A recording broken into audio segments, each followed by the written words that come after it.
record.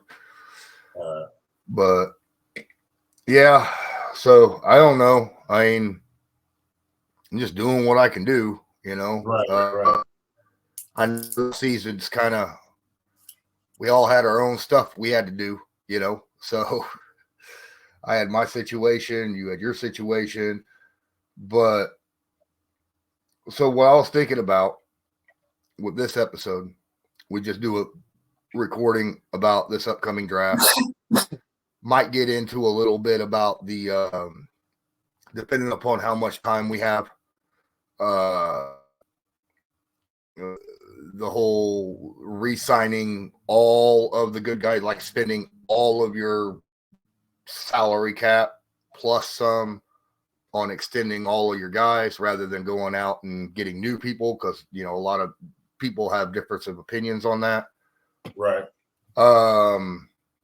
And then I got some questions that I posted on Twitter. I got a couple questions for you. One of them is, what do you think about the Colts D-line? Should they make a move at edge if any of the good ones are there at 15? And then another one has a two-part question. Basically, how do you feel about the wide receiver room? That this person just thinks that they're underutilized with poor quarterback play, but they still get a lot of flack. And about the secondary, the return of all the secondary that were like basically all injured. Do you think they're as bad as some say? And should they get some guys, you know? So those are the questions directed to you. I've already done episodes that have basically answered those on my view, my opinion.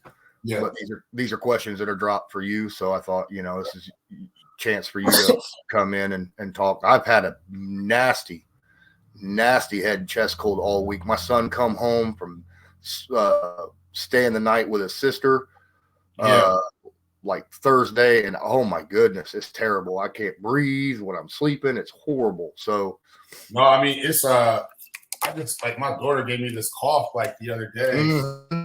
I haven't been able to get rid of it. It's just been like fucking lingering. Yep, that started out with was just a cough, and then it just, your throat starts to get really itchy and scratchy, and then it gets sore. Then all of a sudden, you know, I'm feeling it in my chest, and I'm coughing stuff up, and it's been a week.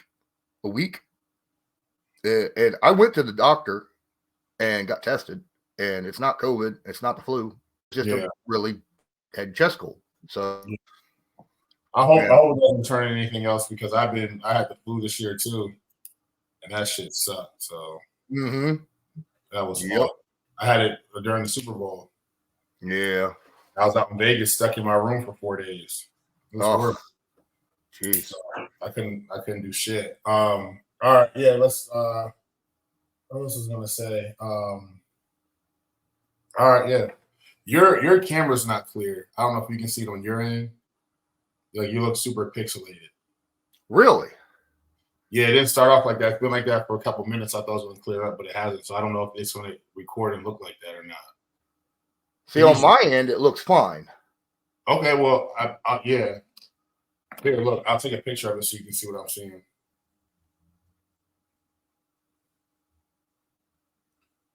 Oh, that doesn't do it justice, because it actually looks like clear, like when you. Well, you can kind of see it though. Nah, it's not gonna do it justice, because it's gonna look clear if I take the picture, but it's not. Well, we'll see. I mean, all right, yeah. Well, keep talking. Like, yeah, keep moving your head around. So I'll show you a video of it. Like, move left and right. Watch this.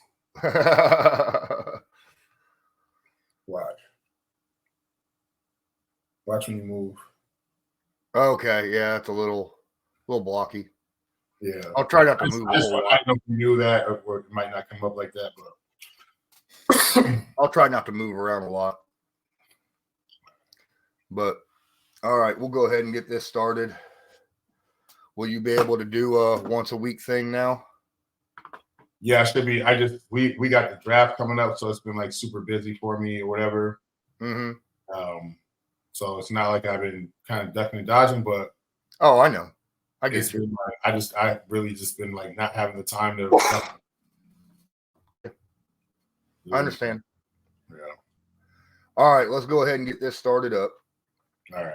All right, here we go. 3, 2, 1. Hi, everybody. I'm Cassidy, one of your Indianapolis Colts cheerleaders, and you're watching the Believe in Colts podcast. Welcome to Believe in Colts, brought to you by Bet Online. I'm Lawrence Owen, and back with me, yay, is my co-host, my guy, Donald Thomas. Donald, how you been, my guy? Oh, man, I've been good, brother. How you been? I'm doing, a gift, right? Every day is a gift. So, yeah, absolutely. A lot of stuff around NFL. Most is centered around the NFL draft right now, being that, it starts in a week, right? We have the draft in 1 week. And so I've gotten a few questions off of Twitter. I got a few questions of my own to kind of direct towards you, since I've already discussed a lot. We're going to kind of get your opinion on a few things in this episode. So I hope you're ready to get some nitty gritty in the dirt answers here on what's going on in your opinion on stuff. Nah, we'll get it. Yeah, I mean, you want my opinion, I'll give it to you. I don't hold back. So, yep, absolutely. That's what we love about you, my guy. But before we get started, I got to remind everybody that BetOnline is still your number one source for all your betting needs. Get the latest odds, lines, and matchup reports for baseball, boxing, golf, NFL, and more. BetOnline continues to be your fastest and easiest way to place your wagers, including live betting and your favorite casino and card games available to play right from your phone. Head to the website or use your mobile device to sign in today and get in on the action. Remember, use promo code BELIEVE, that's BLEAV, to receive your 50% welcome bonus on your first deposit. BetOnline, where the game starts. So I'm going to open this up, Don, and what I'm going to do is I got a couple questions from Twitter, and honestly, I've got my own opinions on these, but people already know my opinions. We got to know yours. So at Ellenberg Sam asks, what do you think about the Colts defensive line? Should they make a move at edge if any of the highly touted edges drop to 15? Well, the defensive line last year was definitely a strong point for the Colts. I mean, it was a bright spot. They were the ones that allowed the Colts to pressure the least and get the most pressure up front without having to, blitz and bring linebackers into play or secondary guys. So, to say the least, like, here's the thing: before we even go any further, like, you can always upgrade at any spot, any group of guys. We always can find some type of upgrade. So, if there's an edge rusher available, do you take that edge rusher? Is that the biggest point of concern with the guys that you already have? I don't think so. I think that, DeForest Buckner just re-signed, right? You got great young guys that are in the stable right now that are developing. And the key is, what a lot of people forget is, like, it's not about the instant gratification. Sometimes it is, but it doesn't always work out like that. We've got to develop guys, and I think the Colts are taking the approach of, we've got young guys, we've got talented guys that kind of flew under the radar, and they're making a name for themselves, and they're developing into the players we want them to be. Is that worthy of us going and taking the number 15 pick as an edge rusher? Listen, if a Dallas Turner's there at 15, which I highly doubt, I mean, you'd be a fool not to take him. But in the case of who else is there that you think is going to instantly come in and make an impact right away, and that be your first round pick, you better be positive that they're a huge upgrade from the guys that you have in your D line room right now on the edge, and it's going to come in and going to play right away because like, I love them. Don't get it wrong. When I was with the Colts, like Bashor Werner from Germany, Florida State kid, like, he was a first round pick, right? And did he come in and turn heads and make immediate impact? No, right? And so I love the guy. I still talk to him to this day. He's back in Germany. But if you're going to take a guy at 15, he's playing, he better be, if not sack leader, he better be up there number 2, and he better be making an impact on games. Yeah, I do believe that is a situation with the pass rush is you better be darn sure because, as you said, you know, the defensive line as a whole, I think they played pretty darn good last year as a whole. But the only difference, I mean, they broke the Indianapolis Colts sack record, right? Most sacks by the Indianapolis Colts in the team history. But the Colts haven't had a 10-plus sack guy since 2018 in Justin Houston, right? And I think that's a lot of people are like, you know, it's more of a group effort. And if part of that group falters, then you're in trouble, you know? So I think a lot of people are curious about that. I agree with the just don't take anybody, right? Just because at this point, that first pick needs to be an impact player on the team, period. End of discussion, in my opinion. But yeah. Next on the line, we got at Speed Maverick 1. He says, how do you feel about the wide receiver room? It gets so much flack. I think it's just been underutilized with poor quarterback play. Well, they all both go hand in hand, right? So, you know, you can't completely say that what I hear a lot about when you're around town and, you know, we don't have the most talented receiver core. And to be quite honest, we haven't had the best quarterback play in the past few years either, right? And so is it the receivers? Is it the quarterback, right? Which one is it? We need a better quarterback, but we need our receivers aren't good enough for that quarterback, or our quarterback's not good enough for these receivers that could be potentially really good players, right? I would look at upgrading the wide receiver room 100%. You know, you just tied up a lot of money into the wide receiver room. But we knew that, you know, there had to be money distributed to that room for that core, for that one guy to help those other, Michael Pittman, to help those other guys out. Does that affect the way that you look at it in the draft? 1,000%, right? I mean, but like if we're going to go all in, right? If we're going to say, you know, like, all right, last year was our quarterback. We went all in on that. That hopefully will work out for us here in the future. Well, he needs weapons in order for him to not be a one-trick pony, and it can't just be the Michael Pittman show, right? And there's a slew of what we would call in Colts Nation somewhat quality, you know, receivers that are still in that room. But if there's a pick at 15 that's better than our number 2 guy, I don't see why that would be an issue for us not to look at that as a strong possibility to take someone, you know what I'm saying, at that pick to help us out in that room. Because I'm telling you right now, if you don't put as much as you can around Anthony Richardson this year, if you don't give him a chance, if you don't bulk up this offensive line somehow a little bit, if you don't get him big-time targets to throw to, we know what we have in Jonathan Taylor, but if you don't do any of these things to build this thing around him, then I don't know what else is, like, you have to put this, like, it comes down to this. We can talk about position by position, and I love to do that. But the grand scheme of things, we have to build around Anthony Richardson, period. So I would take a receiver. I've been saying that this whole time. I'm not going to say, like, if you're going to take, if we go to another position and you say, like, people are like, oh, well, then you take an offensive tackle.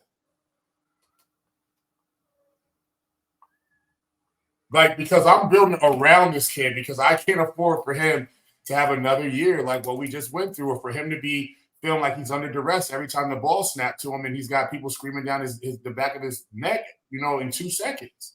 So, like, either we're going to protect him or we're going to give him some targets to throw to.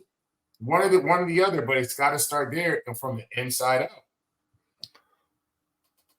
I'm going to take this off to the side. You're talking about getting them weapons with the wide receivers. I do agree with that. Somewhere in this draft, whether it's 1, 2, 3, whatever, you know, get someone that's going to be at least pushing for the number 2 spot, right? Mm-hmm. But what about Brock Bowers? Does he fit in that equation somewhere with you? Do you know anything about Brock Bowers, the tight end that's highly touted that people think may or may not make it to 12, let alone fall back to 15 for the Indianapolis Colts? I mean, do I know about Brock Bowers? I mean, who doesn't know about Brock Bowers? I mean, he's a special player. You know, I think that I'm glad that you moved to that because I'm saying weapons, right? It don't have to be a receiver. It can be a tight end. I think that Brock Bowers will be it's an instant upgrade to the tight ends that we have on the roster. No shot at anybody, but this is the real deal. Like, we're always going to upgrade. If there's a better player out there, we're going to go try. We want on your team. Yeah. Will he be there at 15? I highly doubt that he'll be there at 15. Right. So is it a possibility to even consider somebody like that? Because I think from him to the next tight end in the draft is a big drop off. Mm-hmm. And so do you concern yourself even looking at that scenario? I think you look at it from a standpoint of if he's there, you hope and pray the pick 14 doesn't take him. But I don't think that he'll be there. Now, if he's there, the Colts better take him because like he's gonna help in the run game. He's gonna definitely help in the pass game. He's gonna be a big moving target for Anthony Richardson to throw to. He's got sure hands. He's got good feet. You know, his route running is damn good. You know, like, and so like you know what you're getting out of that kid, but like that's a first round pick. That's instant upgrade. That's instant offense. That's something that you look at. The Colts need instant offense. So whoever this first pick is, it has to be instant offense. It has to be complete impact player, whether that is impact from a protection standpoint or impact from a person who can make plays in crunch time and electrify and get the offense ignited to do something. But it's got to happen, and it's got to be on the offense side of the ball, in my opinion, first and foremost. All right, so that kind of somewhat answers the question that Speed had on the second part of his question. The return of the secondary for the Indianapolis Colts, the team that gave up was 30th NFL in passing yards allowed. Do you think it's as bad as some say, or do you feel like he says that he saw flashes that they could indeed prove to work out over time? Should they go with a corner in this draft, or they just, the problem, all you would be doing is adding to the problem of inexperience with this draft that they already have? They're young guys.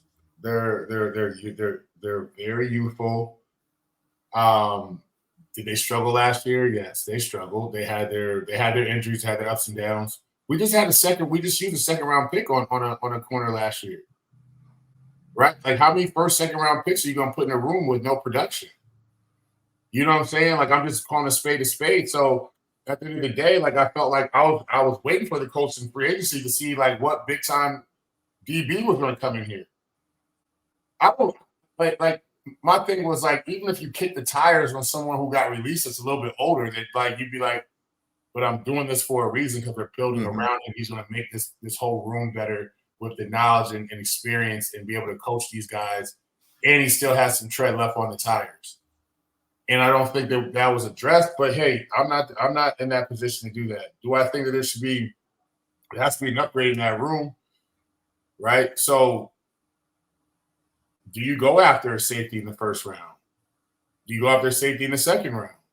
I think that our two glaring or three glaring spots last year that needed work or needed upgrade. One of them was in the DB room, right? Like, we all said that all throughout the whole year. It wasn't the D line, it was the DBs. If it wasn't the DBs, then sometimes you could point your finger at the linebacker play, right? And so, like, when you look at the defense side of the ball, I feel like DB needs to be addressed. I feel like it's a weapon for Anthony Richardson, right? Then it's has to be another upgrade in the DB room, number 2. That'll be my 2A or whatever you want to call it, A, B, whatever. And then I would seriously look at a tackle. But we've been doing that forever too. So it's just like, what do we like? We really need to you can upgrade at every position, but like, what is the team needs and strengths? Like, what are weaknesses and what do we really need? What can we bandage and hope that we can develop a guy? But like in that DB room, like every week somebody was talking crazy about one of them. Every week somebody was talking crazy about it. I mean, like, and I would try to be nice because I'd be like, nah, you know what I'm saying? But at the end of the day, like, all right, well, but why though? Like, you have to look at it from another standpoint too, right? And so like you can't keep just bringing in guys that are supposed to be highly touted or high draft picks and the room's still bad. So the only other option or only other person to look at is coaching. Because at the end of the day, like the assistant DB's coach was let go. Mike Mitchell was let go this offseason. So assistant DB coach doesn't mean anything. It's just another guy in the room. Who's the DB coach? You know what I'm saying? Like that doesn't do anything. Like you can fire an assistant offensive line coach and nothing changes. You can fire an assistant defensive line coach and nothing changes. The position coach is the guy who makes the decisions, who gives the techniques out, who coaches the guys, who gets that group going. Doesn't matter about an assistant. Assistant is just like having a paraplanner for a lawyer or having a teacher's aide that just sits there and just, sends an email out saying, don't forget there's a test on Friday. Like, it doesn't mean anything. So, like, when I'm looking at it from a standpoint of, like, a coach is supposed to develop guys and get that room going and lead, right? But you can only do as much as you can with what you've been given. But if I keep giving you high draft picks, they prove that they're worth a high draft pick, right? Like, so this kid's talented, so coach him up, get him trained up, get him ready to rock and roll as much as you getting everyone else in the room to go. Like, we can say that, yes, we need to upgrade that room, but we also maybe need to upgrade a coach. We don't talk about that though. Current defensive back coach for the Indianapolis Colts is Ron Milas, and he's been there for a couple of years now. Brought in when the defensive coordinator was brought in. So, I mean, it's been there a couple of years, 2 years. We'll see what happens. You know, I mean, if we don't see any improvement in this year, I really will double down on your take and feel like that we would need to move on if you can't get any kind of an upgrade, right? Absolutely. Well, you keep pushing on the offensive tackle. I feel like our left tackle, the second-year guy that we had at left tackle, really did some massive improvement last year. But on the right tackle, when Braden Smith was out with injury, which he was a lot last year, the guys that was put out there was not doing well at all. And I feel you on that a little. You know, I'm like, is Smith going to be able to hold up? Because when he's in the game, he's pretty good, you know. But he's been injured quite a bit over the last few years, and a lot of people have had that, you know, question. The best ability is availability, right? And if you can't be available, we need to find someone who can be. And they got to be a good guy, right? They got to be someone that can sit over there at the tackle position and perform their job very well. So absolutely. So one more question before we get out of here. This was going to be from me to you. No. Not going to be bad, but I'm just curious. How heavily should the Indianapolis Colts, Chris Ballard, be looking into possibly making a trade-up move to get an impact player in this draft, or should he absolutely just sit at 15?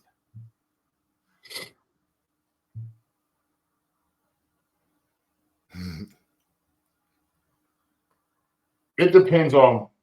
Okay, so here's okay. So that's a great question, Lawrence. I'm gonna give you that one. That's a really great question. We can all sit here, and everyone can sit at every local watering hole around Indiana that's a Colts fan and talk about what the Colts need to do, who they need to pick, where they need to pick them, where they need to move up in the draft. if Chris Ballard doesn't feel like that is the move, then we're just wasting time. Because, yes, like everybody would like to move up to get the pick they want because guess what? The other team might need it too, right? We don't even know. Does Chris Ballard think that a tight end at the tight end position is a big like a big glaring hole that I need to fulfill with a Brock Bowers type talent, right? Mm-hmm. Is he worth a first round pick, or he might be thinking along the lines of a first round pick and he might pick a corner, or he might go and he might pick a guard. Like he you know what I'm saying? Like we just don't know. Do I feel like, yes, should you try to move up to secure a pick for who you want? It just depends on how much you're giving up for it, though. Like, I'm not going to move up like 6 spots and give away like my next year's first round pick, or like 2 second round picks for the next 2 years. I'm not doing that. Like, it's got to make sense. Like, it's got to be like, all right, I lose a 4th round pick, but I move up. And I gave up like something like where like a mid-rounder, so to speak. But like that's gonna be huge because another team. I don't know, man. I don't know. I think right now, like you're in that midpoint. I think you just you hold tight. If you can get who you can get for what you can get, I think you stay there.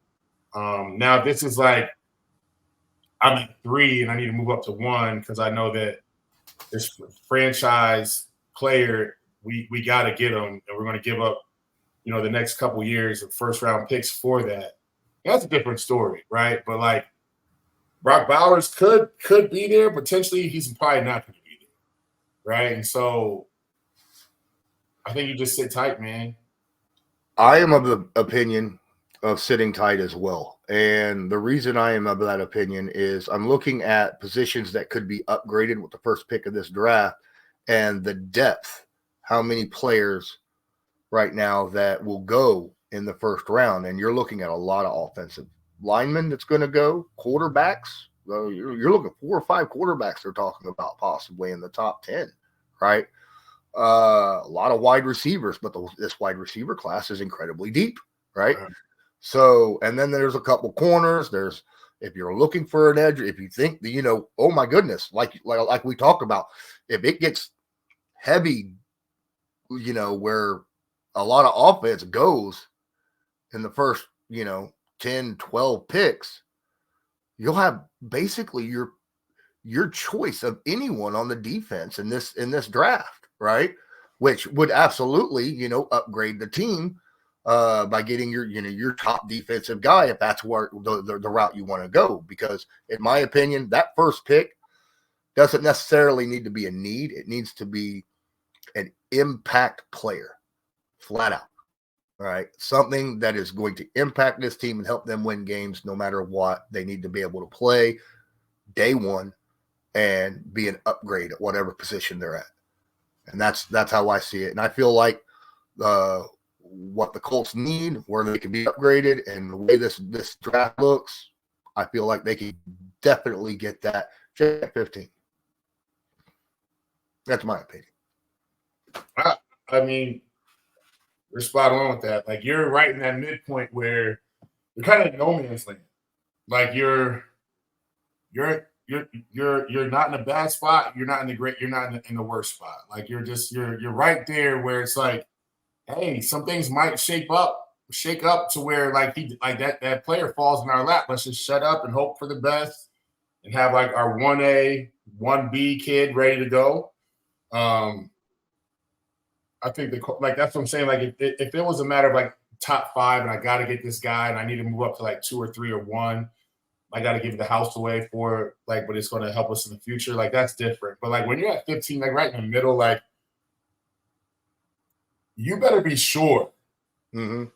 You better be sure that if you're going to jump into that top 10 pick range, like you said, that's instant offense. That's instant impact. That is a franchise player that you're potentially giving future picks away, and it's gonna hurt our draft for the next couple of years. But I'm doing this off of this one kid. He's a generational talent. You better be sure of it. So like if I was them, I'd just hold tight, man. Because like at the end of the day, like the thing is, Colts fans got to realize It's like there's so much unknown with the quarterback situation right now. Mm-hmm. Like I mean, like I'm just be 100% honest. Like no one knows what's about to happen. Like this is Anthony Richardson's like potentially rookie season all over again. Mm-hmm. Like he only 4 games, like whatever it was, like super small sample of NFL experience. There's a lot to worry about here when it comes to what this team's going to look like. This could very well be, a lot of people don't want to listen to me, but this could very well be, a year where it's not going to be like a rebuild year, but it's going to be like a revamp year. Like it's going to be a year where there's still a lot of filling out to do. Like we need to figure out who our team identity is the first quarter of the season. There's going to be a lot of evolution on offense, a lot of evolution on defense, I feel like. And it's probably going to be some bumps in the roads. It's going to be some ups and some highs and some lows, some ups and some downs during the season. But you got to remember, you potentially still have a rookie quarterback that's learning the game. He's seeing new things, exotic blitzes, different fronts. Like you're going to have, you're going to have moving parts around him. You're going to have some new guys up front in front of him. You're going to have some new targets he has to learn how to throw to and learn these route concepts and all this kind of stuff. Like there's a lot that's going into this thing. It's just not going to be a first-round pick that's going to save the day. Like it's going to be collective effort at the end of the day, and it's going to take from quarterback and everyone else to understand this, that like it's essentially last year all over again.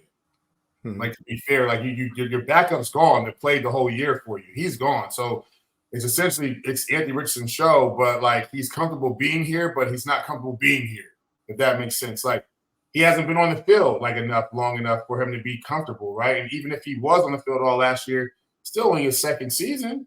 So there's a lot to be said with that. And so you just need someone who's going to make his job just a little bit easier, whether it's a target, whether someone protecting him.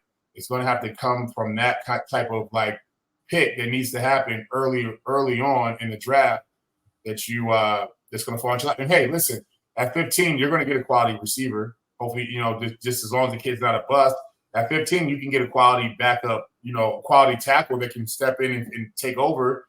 Like if you don't want to start right away at 15, I think that's a good pick. Like, hey, like let's give this kid a chance. Like we know that, probably by week 5, week 6, or a hold off half the year. Like when I was in New England, they did the same thing. They drafted a first round tackle in the first round, and he was behind Matt Light because they knew that this was Matt Light's last year, the Purdue guy. Mm-hmm.